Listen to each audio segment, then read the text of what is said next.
Okay, so in this video, I'm not going to care about views. I'm not going to care about what the YouTube algorithm thinks. This video is going to condense a lot of what I know about learning French with absolute certainty, because you can learn French with absolute certainty. It will just take a change of strategy. When I say learn French with certainty, the type of language learner I'm thinking of is the person who comes in one door, learns French, leaves through the other door, and can now express most of what they want in French. They might still be slow when they speak, they might not understand every single sentence, every single thing, but they can work out when a person speaks to them in French, and they know where to look for answers. That's what we're aiming at. You know, they would be able, for example, to handle an interview in French, that sort of thing. If someone says something too fast to them, they'll still be able to locate what that person said, even if they didn't understand, and figure if it was probably a new noun or a new adjective or even a type of phrase they've never heard before. They don't panic. They understand what they don't understand because they learnt French in such a way, within such a structure, that they know how the engine functions. So how can you become that person? Well, our mission's quite straightforward, if you think of it. Firstly, you have to remember some types of words. Second, you have to understand the functioning of some other words. Third, you have to use these French words in a French way according to the rules of the language. And fourth, you have to pronounce them in a certain way. That's just about the rule of the game. And here we have two main strategies.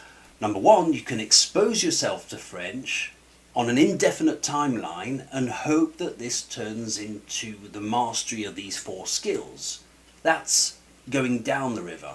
Number two, second possible strategy, you can go up to the source of the language, up the river, set yourself a timeline and learn these 4 skills. To me, the secret of French, the secret to knowing French, the secret to knowing how to use French is the sentence. The sentence is the unit of meaning in French. And it's a very big difference with English, which we won't have time to get into today. It's a very big difference with English. Train yourself to think in terms of sentences in French. A French sentence usually answers the question, who's doing what when? That's how it works. Who's doing what when? What's going on? I think that's an excellent starting point. If you focus on building sentences, you're on your way. In French, you also have to be on a certain timeline. We're always speaking somewhere on the timeline. Each tense serves to speak of a certain moment on that timeline. Apart from the imparfait passé composé, where there's sort of a, where the perspective might change according to what you want to say, and they sometimes overlap. Usually you're always on the timeline at some time or other. As you can see, we're delivering precise information contained in a grammatically well-built sentence.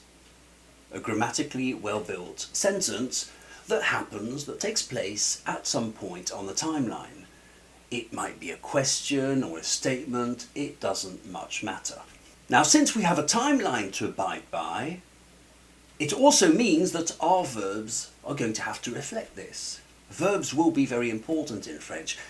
And at school, I learned French as a native. At school, when I was about 7 or 8, we had conjugation tests regularly, and the teacher was called Mrs. Lefort, Madame Lefort, and every verb, still remember, 7 or 8 years old, and every verb in all the tenses of the French, even all the subjunctives and everything, in those days there were more of them. So we had to know all these verbs for a written test. I think it was once a week.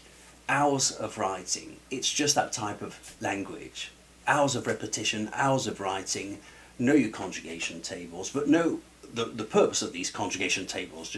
Don't just go and learn them like a robot. Just something to consider. As you've noticed, all this time I've been talking about a certain type of learner. A certain type of learner of French. The one who wants to get the job done. They're the type of people who can, for example, go up to a reception desk at a university campus in France and casually ask a question. Or they can negotiate a conversation, they can make their way through a negotiation with a mechanic, even if they don't understand all the names of the engine, whoever does, even in English.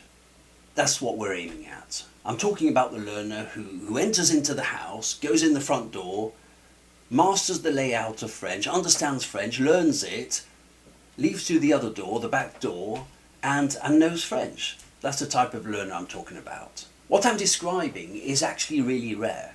It's the less than 1%. The issue we have is that many of the remaining 99% are quite convinced that they are part of the 1%. And I think it's a big issue. I think it's something to consider. And why does this happen? Simply because of conflicting definitions. When I originally started to make my first French course on the internet, that was quite a few years ago, when I started to make my first French courses on the internet, I came straight out of university. I was straight out of university academia. To me, the commercial side of the internet, of the web, was completely unknown. My approach was unfiltered, academic, you might call it, and purely result-based. Purely result-based. I had no clue about marketing, positioning, sales funnels, nothing.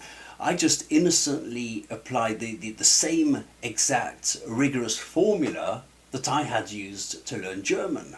When I made my French program, my French curriculum, I never spent a second thinking, what's my target demographic? I knew I wanted to work with adults, but I also taught children in those days. I never thought, what's my target demographic? How can I position my brand to distinguish myself? I never thought about any of this. But you can bet your life that the big commercial brands did. They sat around in a boardroom table, at a boardroom table, talking about sales and metrics. And it's not evil. I have nothing against this side of the industry, which I'll say a word about later still. It's just a completely different universe than actual education. I'm saying this why? Because going in one door and leaving through the other, knowing the language, is a specific definition that requires a specific strategy. It's not for everyone. It's championship level training, championship level training. So the next question now is, how do you become that person who walks in one door, leaves through the other, and actually knows French, as in knowing French, you know French? Well, obviously it's going to take a strategy. It's not going to fall into place. A battle plan. It's going to take a real battle plan, a real strategy. And to do that, we have to be absolutely clear on our definition. A person has every right to say, I'm meticulously translating Stendhal or Balzac in French, from French to English. In a sense, this is a legitimate form of learning. They are legitimately learning French. But then you also have the person who plays around with one of those massive corporate websites, don't know how to call them these days, you know, Pimsleur, Babbel, Rosetta Stone, or whatever. So you have to remember that these companies have determined your definition of language learning. Language learning, a good language learner, is a certain definition. You have to choose yours, is what I'm saying. And these big companies most likely have also determined what it means to learn with certainty. Because you're using these products, your definition of being a good learner of French and learning with certainty is, in a sense, well, dependent on their definition. Their marketing says to you, if you use this product, if you use our product, you are a genuine language learner. This is where real language learners come. And even if they don't say it explicitly, your own definition of learning becomes based on what you've assumed that language learners are supposed to do. Much of what the language industry sells you eventually becomes your personal definition of success. Whether the product is actually good or bad isn't even a question here. Your peace of mind is being manufactured by a large-scale product made by venture capitalists who simply have the marketing budget to dominate Google. It's very hard to argue against that. And speaking of the language industry, just to clear any suspicions of me being bitter in any way, I really do believe when we speak of the language industry, I don't believe there is one. I don't think there is such a thing as a language industry. I used to years ago, but now when I look around, there isn't. I really don't think there is, that there isn't such a thing. You have to know that in language learning, there isn't one leading brand that all the teachers aspire to work for. There isn't that one cool brand with all the good ideas that we all want to work for. No, there isn't such a thing. So there aren't any ideas, there isn't a vision. There's no such thing. So there isn't a vision to improve things, apart from the vision of IT and marketing and business people and tech people. That's the vision you get. That's the vision you are getting. What we do have is brands competing for visibility. We do have that. And I find that a very specific industry oddity.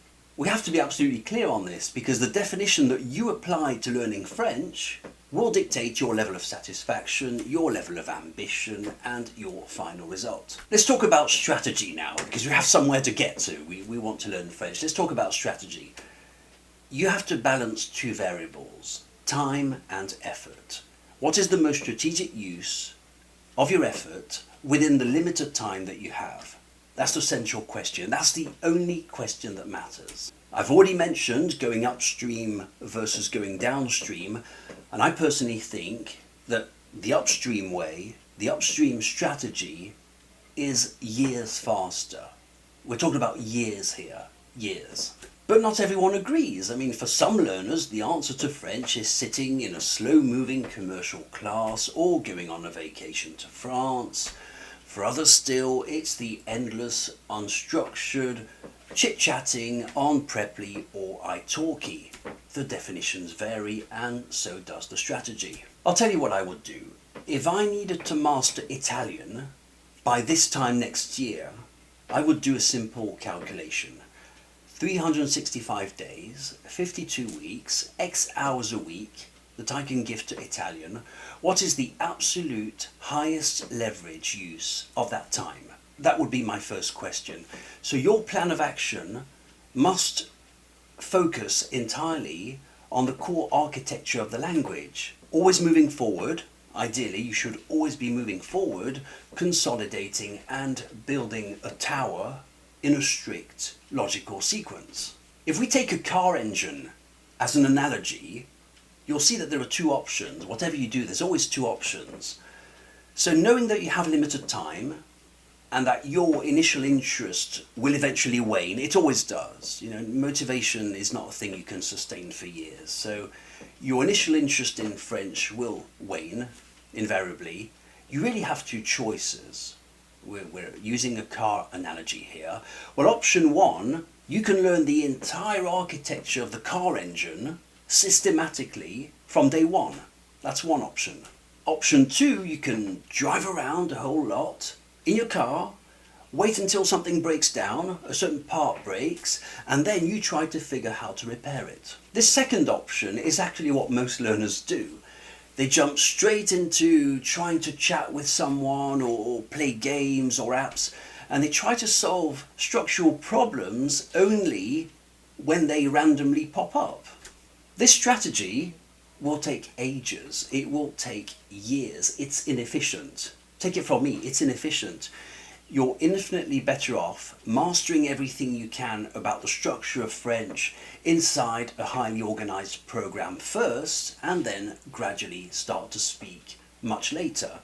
We're talking about strategy here. We're talking about a battle plan.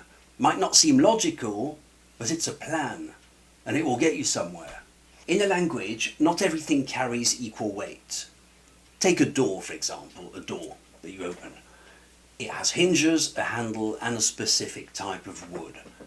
That's what makes a door function. It's essentially three parts, right? If you start to build massive digital flashcard decks to memorize every single aesthetic variation of a door ever manufactured in human history, it's useless. There were just three parts. If you buy a microscope to analyze the cellular fiber of the wood, you have completely lost your priorities. And this brings me to the problem with tools like Anki. I'm sure you've heard of Anki. I think there's quite a toxic satisfaction in being overly productive while completely missing the right type of productivity. people become like the Duracell rabbit, the Duracell rabbit that's always going. That's what Anki is to me. Mindlessly drilling cards and forcing a robotic style of study that never actually builds an organic internal comprehension of the language. It keeps you forever exterior to the language in a sense. I think that when you use these tools, Anki or similar things, well, three things usually happen. One, you adopt a group identity, the Anki users as a group, and you model your expectations on a crowd that isn't fluent. Number two, you start to link a living language to mechanical data input. And number three, this sort of automated behavior completely supersedes your organic understanding of French. The action becomes hollow.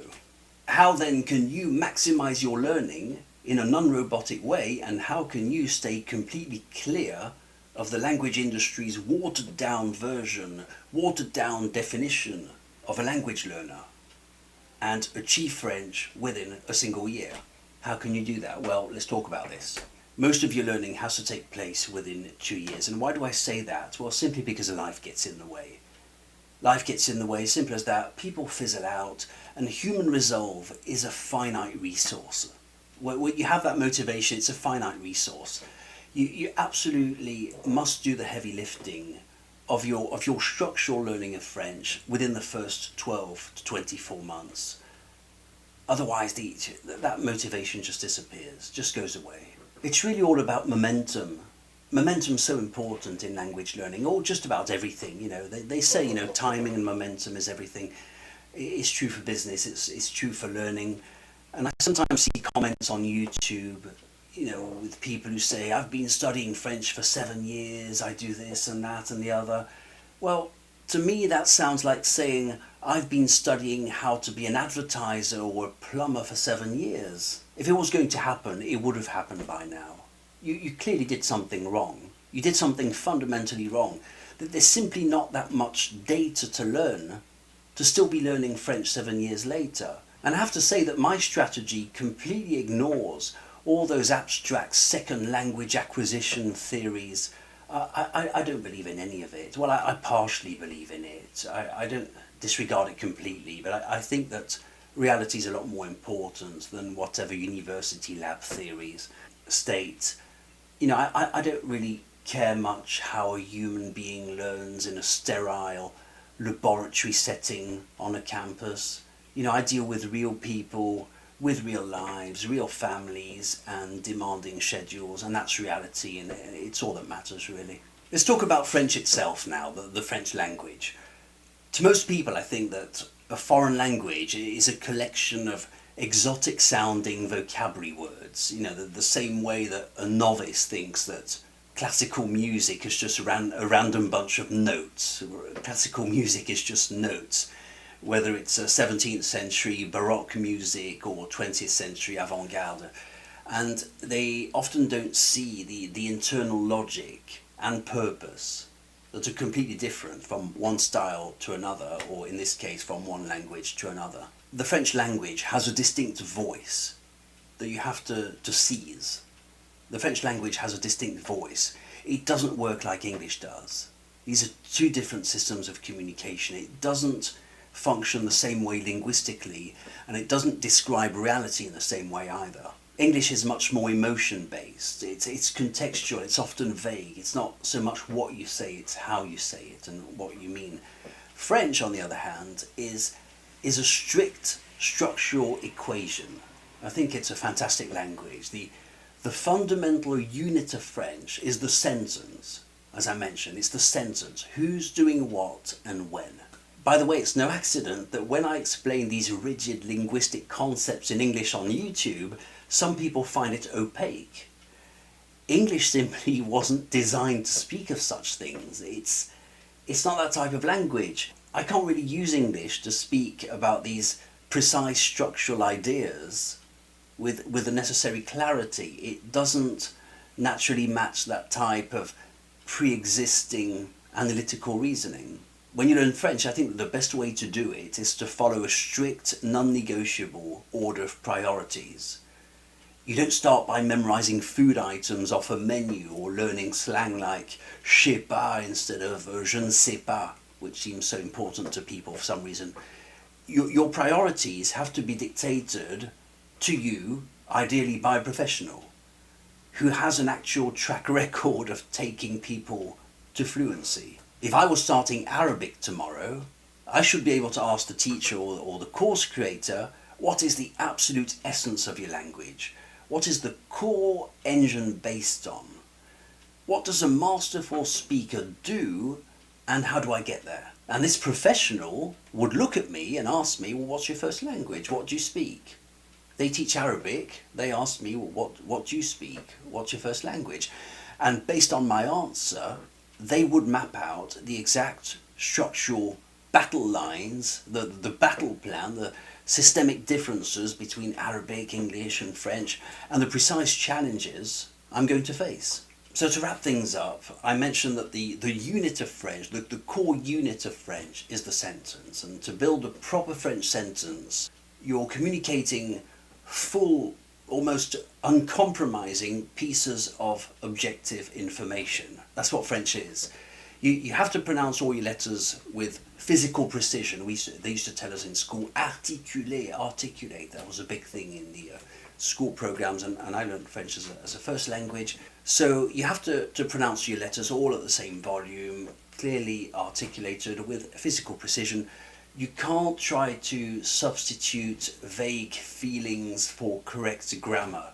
You can't build a badly constructed sentence in French and try to compensate with feelings as you would in English. It will not work. When I speak French, I'm not trying to interpret how I feel about the experience. French doesn't work that way. When I speak French to someone, I'm simply listening to the message, and that's all I get. It's not how the person feels about the message. Who did what, when, and how. That's what French is. To do that, you'll need verbs. You'll need a flawless command of verbs. You'll need the tenses also, of course. Verbs require tenses to dictate exactly what happens, when it happens, or what could have happened, what might happen, what will happen. You'll need to understand the parts of speech. Clear categories, adverbs, prepositions, verbs, pronouns, conjunctions. You have to visualize these tools. French is that type of language. And if you train yourself to think in these precise terms, you're already miles ahead of the crowd. Learning French with absolute certainty is entirely possible, but you have to make a choice. What type of learner do I actually want to be? How much time do I have? What does the end game look like? You have to find a program that's designed to make it happen systematically within a strict 2-year timeline. I hope this was useful. Find me at wecommunicate.com. Let's make French happen. My name's Chris. See you soon.